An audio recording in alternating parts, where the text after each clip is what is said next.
मनुष्य को कभी भी मैं प्रॉफिट्स के बारे में बात कर रहा हूँ। आज उन नबियों के बारे में बात कर रहा हूँ जो लोभ और लालच में पड़ जाते हैं, और लोभ और लालच में पड़ने के कारण उनका जीवन विनाश हो जाता है।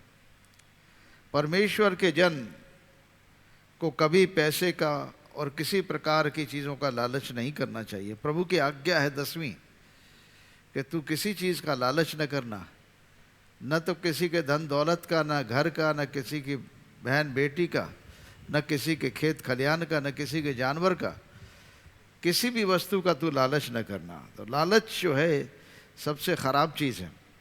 यहाँ पर एक प्रॉफिट है जो इज़राइल के घराने का ही प्रॉफिट है, उन्हीं के रिलेशंस में है, यहूदियों में से है और इब्राहिम की संतानों में से ही है ये प्रॉफिट।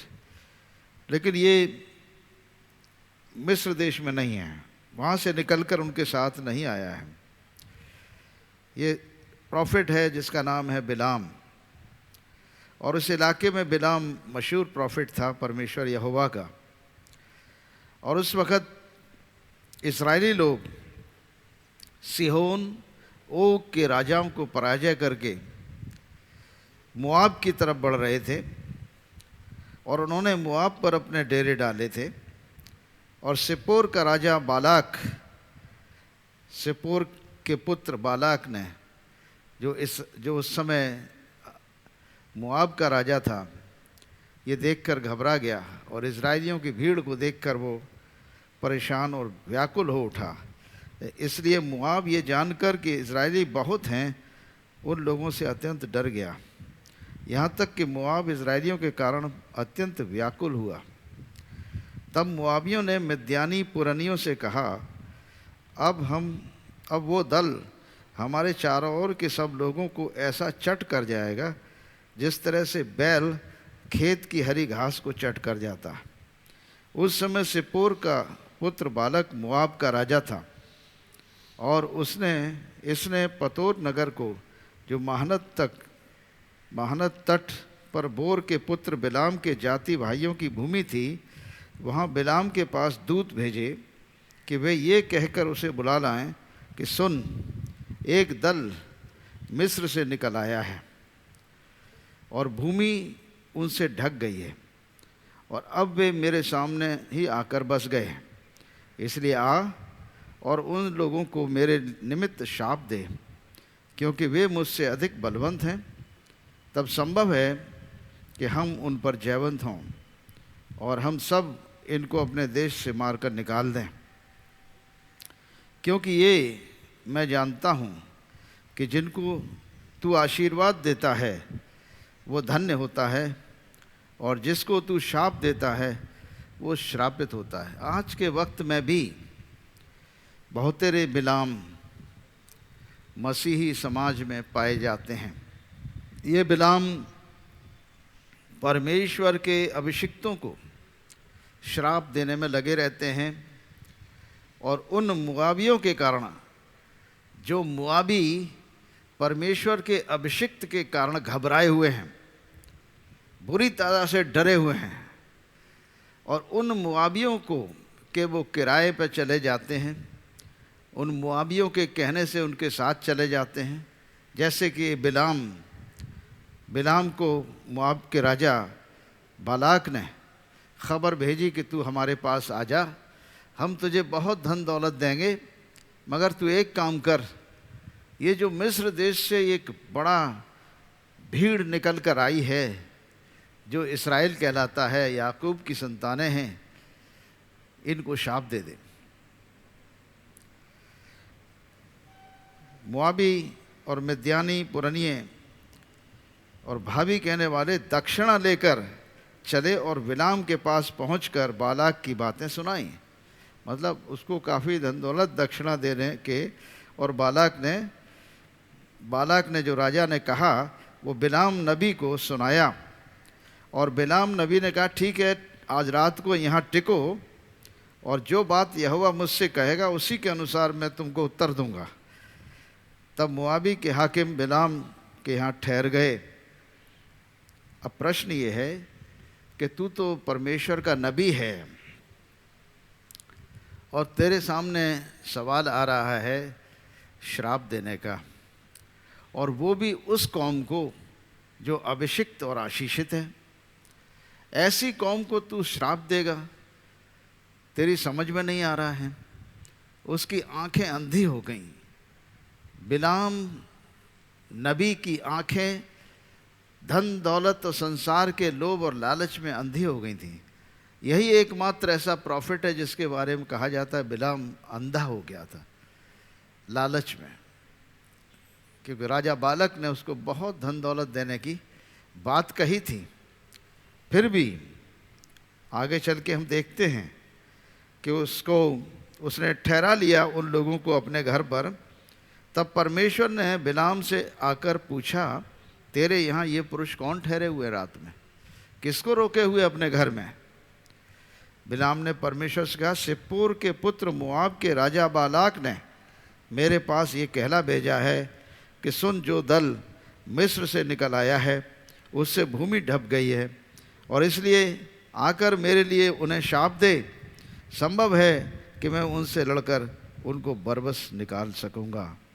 परमेश्वर ने बिलाम से कहा, तू इनके संग मत जाना, उन लोगों को शाप मत दे, क्योंकि वे आशीष के भागी हो चुके हैं। परमेश्वर ने उसको पहले ही वार्निंग क्लियर कट दे दी थी। उसके बाद भी बिलाम जो है वो उनको एंटरटेन करता रहा, ये विचारों को। इसीलिए तो कहते हैं ना, पाप का विचार अगर मन में एक बार आ जाए तो आत्मा कहती है कि दूर हो। लोभ लालच का विचार अगर आपके मन में शैतान बोता है, माइंड में डालता है, तो आत्मा कहती है ये गलत है, दूर हो जा। हमें आत्मा की पहली आवाज़ को पहचान लेना चाहिए, क्योंकि आत्मा कह रहा है कि दूर हट, ये पाप है, ऐसा मत करना। मगर बिलाम पहली वार्निंग को इग्नोर कर देता है, पहली चेतावनी को इग्नोर कर देता है। बिलाम ने को साफ साफ कहा, इनके संग मत जाना। परमेश्वर ने कहा बिलाम से, और इन लोगों को शाप मत देना, क्योंकि आशीषित कौम है। भोर को बिलाम ने उठकर बालाक के हाकिमों से कह दिया कि तुम अपने देश चले जाओ, क्योंकि यहोवा ने मुझे तुम्हारे साथ जाने की आज्ञा नहीं देता है। तब मोआबी हाकिम चले गए और बालाक के पास जाकर, बिलाम ने हमारे साथ आने को मना किया है। इस पर बालाक ने फिर और हाकिम भेजे, जो पहलों से प्रतिष्ठित और गिनती में भी अधिक थे, बड़ी संख्या में। उसने हाकिमों को भेजा कि शायद वो बिलाम को मना के ले आए। बिलाम ने के पास आकर उन्होंने कहा, सिप्पोर का पुत्र बालाक यूँ कहता है, मेरे पास आने से किसी कारण मना मत कर, क्योंकि मैं निश्चय तेरी प्रतिष्ठा करूँगा, बड़ी प्रतिष्ठा करूँगा, और जो कुछ तू मुझसे कहे वही मैं करूँगा। इसलिए आ, उन लोगों को मेरे निमित्त शाप दे।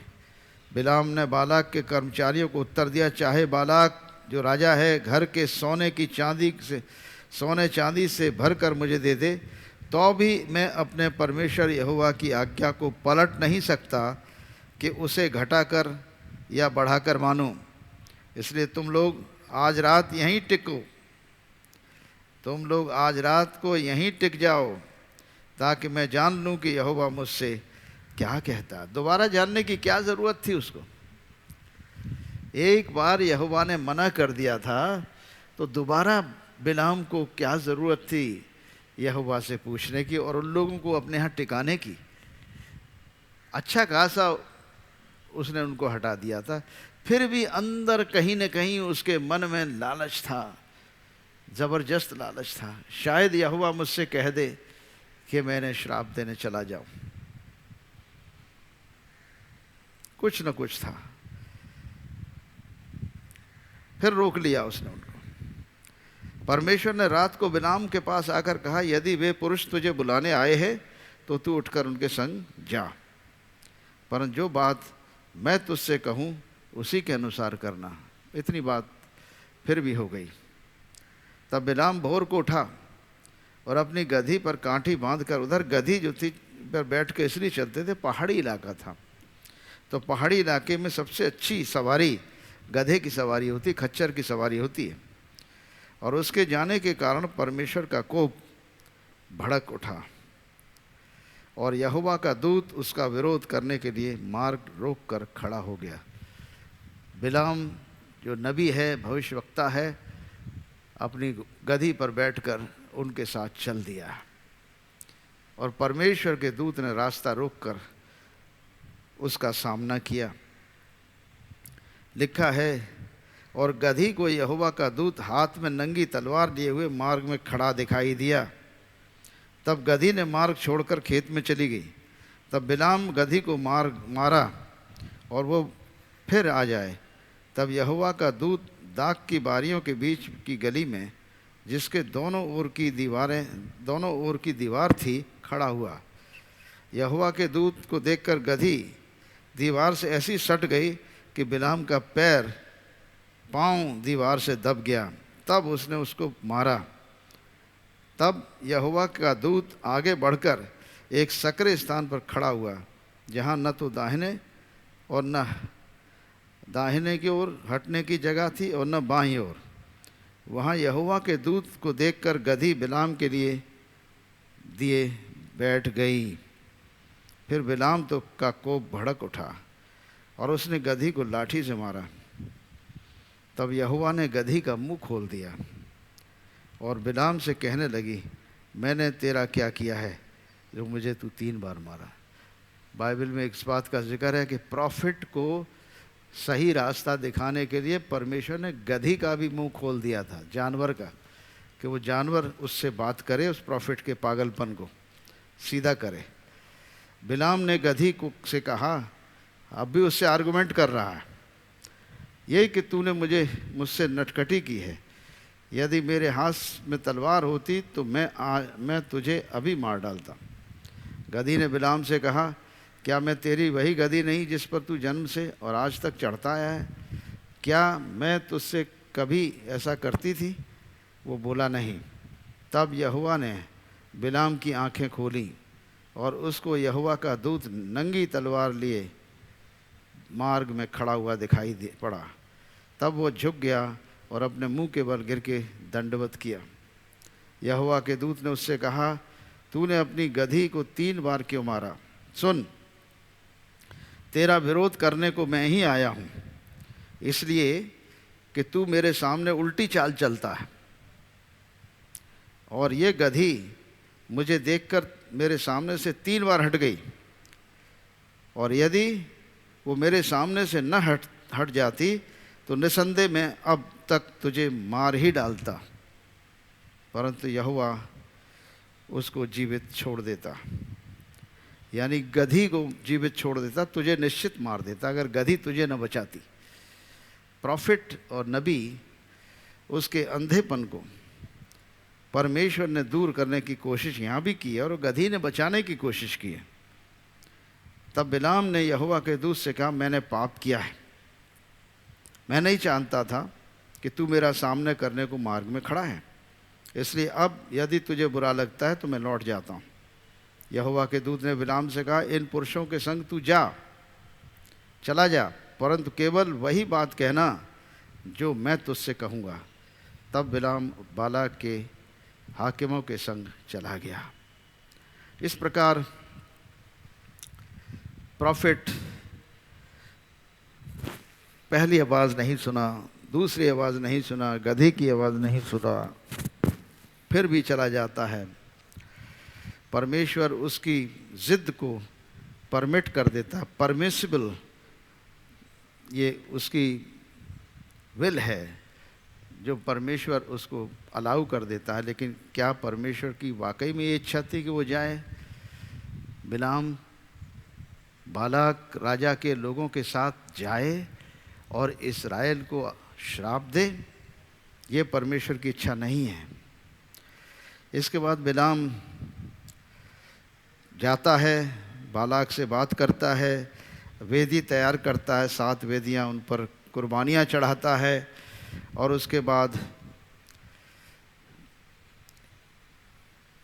बालाक उससे कहता है कि मेरे लिए चल और याकूब को शाप दे, इज़राइल को धमकी दे। परंतु जिन्हें परमेश्वर ने शाप नहीं दिया उन्हें मैं क्यों शाप दूँ, और जिन्हें यहोवा ने धमकी नहीं दी उन्हें मैं कैसे धमकी दूँ। चट्टानों की चोटी पर से वे मुझे दिखाई पड़ते हैं। गिनतियों के 23 अध्याय में पहाड़ियों पर उनको देखता हूँ। वो ऐसी जाति है जो अकेले बसी है और अन्य जातियों से अलग गिनी जाएगी। याकूब की धूली के किनकों को कौन गिन सकता है, या इज़राइल की चौथाई की गिनती कौन कर लेगा। सौभाग्य यदि मेरी मृत्यु धर्मियों की सी और मेरा अंत भी उन्हीं के समान हो। मतलब आंखें खुली उसकी, वही बात बोल रहा है जो परमेश्वर ने कहा उससे। फिर भी तब बालाक ने बिलाम से कहा, तूने मुझसे क्या किया?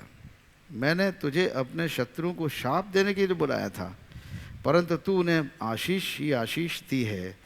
उसने कहा, जो यहोवा ने मुझे सिखलाई, क्या मुझे उसी को सावधानी से न बोलना चाहिए? तो यहोवा जिसको आशीष और बरकत देता है उसका वो रक्षा भी करता है, पूरे तरीके से रक्षा करता है। जो अभिषेक वो देता है उस अभिषेक की रक्षा करता है। अब सोचो, अभिषेक की रक्षा करने के लिए, अभिषिक्त की रक्षा करने के लिए परमेश्वर अपना दूत भेज देता है और नंगी तलवार लेकर उस बिलाम प्रॉफिट का सामना करता है, उसको ख़त्म करने के लिए चला जाता। अगर वो गधी उस प्रॉफिट को न बचाती तो यहोवा का दूत उसे मार देता, परंतु अपने अभिषिक्तों को श्राप नहीं देने देता, जो कोशिश की जा रही है। लेकिन आज भी वो चला तो गया अपनी इच्छा से, परमेश्वर ने उसको अलाउ तो किया, लेकिन ये कंडीशन लगा दी कि तू अपने मन से शाप नहीं देगा जब तक कि मैं तुझसे न कुछ कहूँ, और जो कुछ मैं तुझसे कहूँ वही बोलना। इतनी बात उसके दिमाग में रही। फिर दूसरी बार क्या होता है, फिर वो जाता है दूसरे दिन फिर जाता है, और बिलाम 23 अध्याय के 18 पद में दूसरी बार बिलाम अपनी गूढ़ बातें आरंभ करता है और बालाक को फिर बताता है, हे बालाक, मन लगाकर सुन, हे सिप्पोर के पुत्र, मेरी बात कान लगाकर सुन। यानी राजा से बोल रहा है बिलाम, ईश्वर मनुष्य नहीं कि झूठ बोले, और न वो आदमी है कि अपनी इच्छा बदले। क्या जो कुछ उसने कहा उसे न करे? क्या वो वचन देकर उसे पूरा न करे? देख, आशीर्वाद ही देने की आज्ञा मैंने पाई है, वो आशीष दे चुका है और मैं उसे पलट नहीं सकता। यानी यदि यहोवा तुम्हें आशीष देता है तो दुनिया की कोई शक्ति उस आशीर्वाद को पलट नहीं सकती। आमीन। उसने याकूब में, इस्राएल में, विश्वासी बहन भाइयों में अनर्थ नहीं पाया। यीशु मसीह के चेलों में, यीशु मसीह के मानने वालों में अनर्थ नहीं पाया, कलीसिया में अनर्थ नहीं पाया, और न इज़राइल में अन्याय देखा है। उसका परमेश्वर यहोवा उसके संग है, और उनमें राजा की सी ललकार होती है।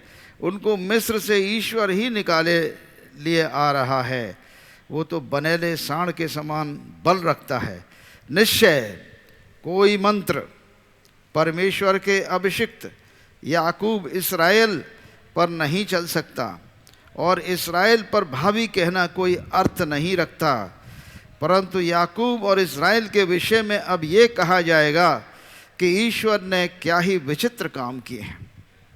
सुन, वो दल सिंहनी के समान उठेगा और सिंह के समान खड़ा होगा, और जब तक अहेर न खा ले, मारे हुओं का लहू न पी ले, तब तक न लौटेगा। तब बालाक ने बिलाम से कहा, उनको न शाप दे और न आशीष देना। बिलाम ने बालाक से कहा, क्या मैंने तुझसे नहीं कहा था, जो कुछ यहोवा मुझसे कहेगा वही मुझे करना पड़ेगा। तीसरी बार बिलाम फिर कोशिश कर रहा है, क्या पहली दफ़े में बिलाम रुक नहीं सकता था? हमारी ये समझ में नहीं आ रही है, बार बार क्यों उसकी बातों में जा रहा है। फिर उसने तीसरी बार वेदी बनाई, फिर कुर्बानी दिया, सब कुछ किया, और फिर जो है परमेश्वर की आत्मा ने उससे बात किया। ये देखकर कि यहोवा ने इज़राइल को आशीष ही दिलाना चाहता, तो बिलाम पहले के समान शकुन देखने को न गया, परंतु अपना मुंह जंगल की ओर कर लिया। और बिलाम ने आंखें उठाईं और इज़राइलियों को अपने गोत्र गोत्र के अनुसार बसे हुए देखा, और परमेश्वर का आत्मा उस पर उतरा। तब उसने अपनी गूढ़ बात आरंभ की और कहने लगा, बोर के पुत्र बिलाम की ये वाणी है, जिस पुरुष की आंखें बंद थीं उसी की ये वाणी है। मतलब बिलाम जो प्रॉफिट था, जिसकी आंखें बंद हो गई थी, जब परमेश्वर यहोवा का आत्मा उस पर उतरा तो उसकी आंखें खुल गईं, और जब आंखें खुल गईं तो उसे दिखने लगा।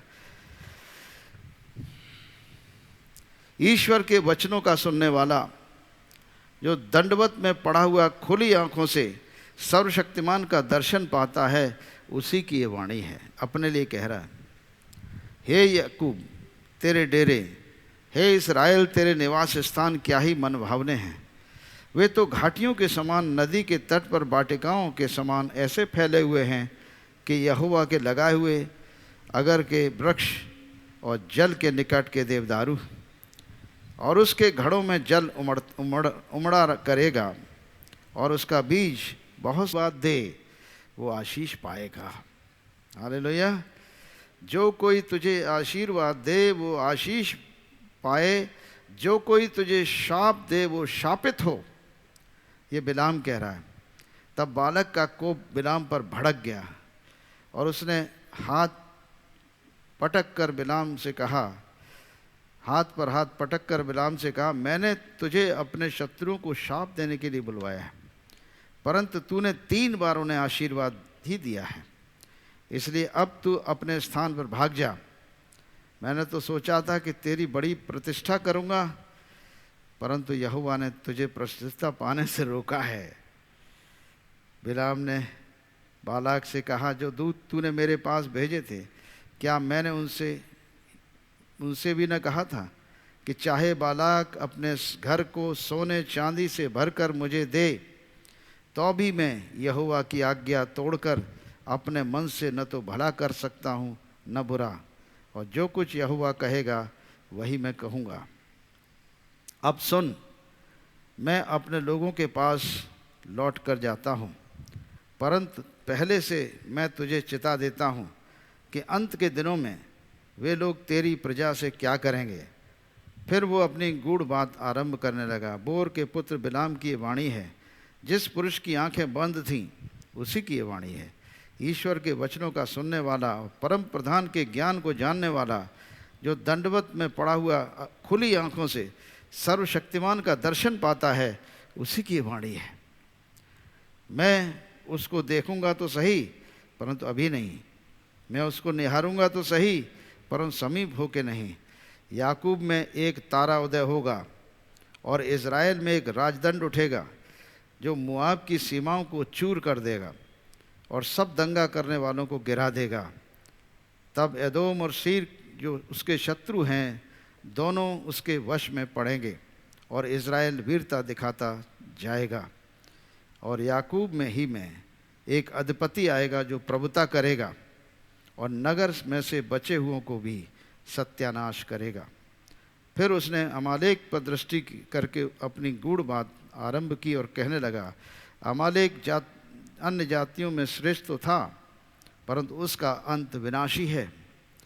फिर उसने केनियों पर दृष्टि करके अपनी गूढ़ बात आरंभ करके कहा, तेरा निवास अति दृढ़ तो है, और तेरा बसेरा चट्टान पर तो है, तो भी केन उजड़ जाएगा, और अंत में अशूर उसे बंदी बना कर ले आएगा। फिर उसने अपनी गूढ़ बात आरंभ करी, हाय, जब ईश्वर ये करेगा तब कौन जीवित रहेगा। तो भी कित्तियों के पास से जहाज वाले आकर अशूर और एबेर को भी दुख देंगे, और अंत में उसका भी विनाश होगा। तब बिलाम चल दिया, अपने स्थान पर लौट गया, और बालाक ने भी अपना मार्ग लिया।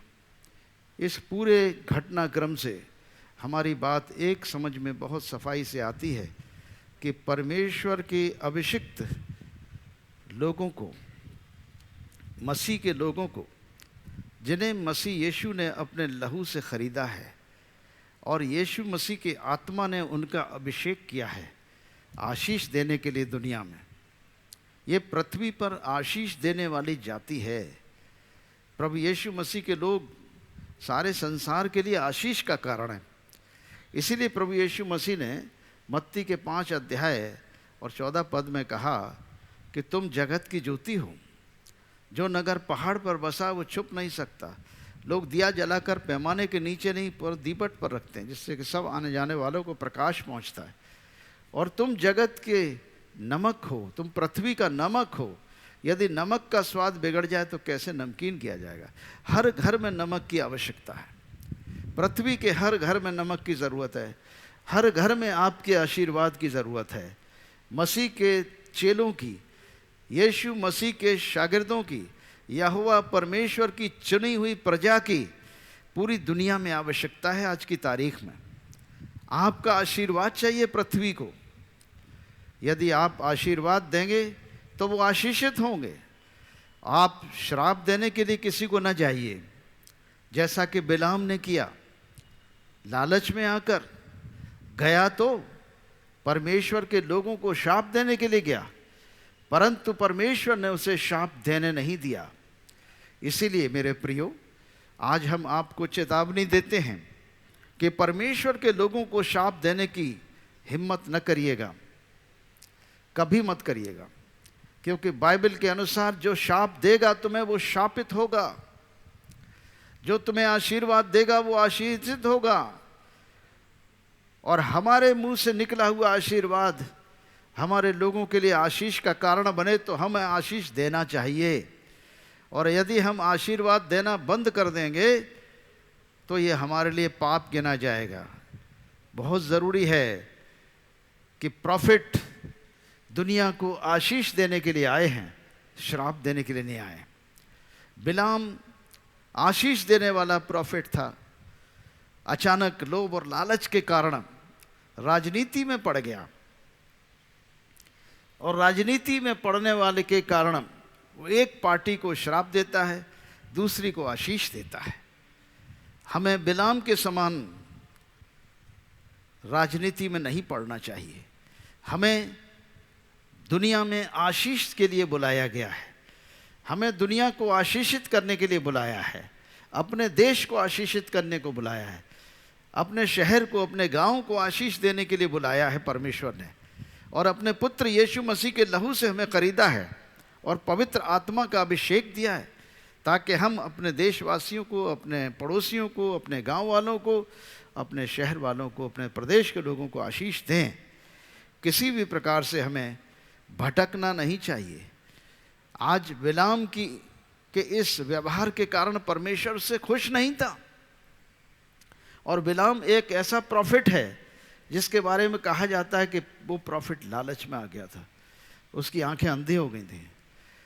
बड़ा प्रॉफिट था, परमेश्वर को खुली निगाह से देखता था, बड़ा प्रॉफिट था, परंतु लालच में आ गया। आज हमें जो मसीह समाज के लोग हैं, परमेश्वर ने आपको प्रॉफिट, प्रॉफिटेस बनाया है। आप नबी और नबियाँ हैं। आपका जीवन नबी का है।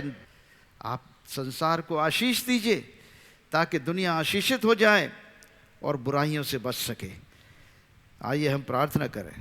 हे परमेश्वर पिता, हम आपका धन्यवाद करते हैं कि आपने हमें अपने वचन के द्वारा बड़ी गूढ़ बातें बताई हैं कि जिसको आशीष दे परमेश्वर, उसे कोई श्राप न दे, क्योंकि जो श्राप देगा वो श्रापित हो जाएगा। जिस कार्य के लिए आपने दुनिया में हमें बुलाया है, पृथ्वी का नमक बनाया है, हमें जगत की ज्योति बनाया है, तो हम अंधकार में रोशनी दें और पृथ्वी के नमक बने। ये हमें करना चाहिए। प्रभु होने दे कि एक एक आत्मा को जागृत करे, रिवाइवल लाए। एक एक कलीसिया के अंदर रिवाइवल आए, सभी कलीसियाओं में रिवाइवल आए, पवित्र आत्मा की सूझबूझ आए, ताकि हर एक मनुष्य आत्मा से चले। इनकी आंखें खुल जाएं, अंधी आंखें खुल जाएं, बहरे कान खुल जाएं, ताकि हम जीवते परमेश्वर को देख सकें और उसके आशीर्वाद को इस दुनिया में दे सकें, श्रापों को ख़त्म करें और आशीष को रिलीज़ करें, यीशु मसीह के नाम से, आमीन।